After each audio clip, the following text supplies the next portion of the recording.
continuar dia a dia a ser românticos com as mulheres. Porque a mulher tem no seu coração como se fosse um tanque emocional.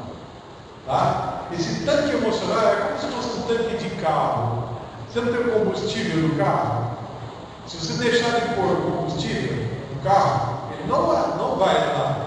Para, você tem um carro de alta tecnologia parado na sua garagem. O que ele andou? Sem gasolina, sem combustível. A mulher é a mesma coisa. Só que o combustível que faz a mulher andar é você dizer para ela, eu te amo. Ou então, não só verbalizar eu te amo, mas atitudes que demonstrem o seu carinho e o seu amor. Isso, às vezes se representa você passar uma mãozinha no cabelo dela. Mas cuidado, né? Às vezes ela fez o cabelo ontem, fez o cabelo. Ai, que bonito o seu cabelo!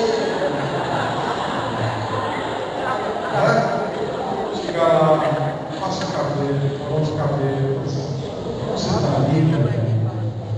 Isso é o quê? Combustível. Encheu o tanque. Está enchendo o tanque? Saiu daqui, vai lá no carro, abre a porta aqui.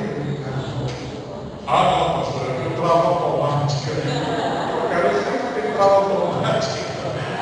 Mas você pode fazer a trava e ir lá e abrir a porta também. Né? Seja gentil. Né? Ajuda a carregar alguma coisa. Demonstra o carinho, demonstra o amor. Fala como eu amo você. Como você é preciosa.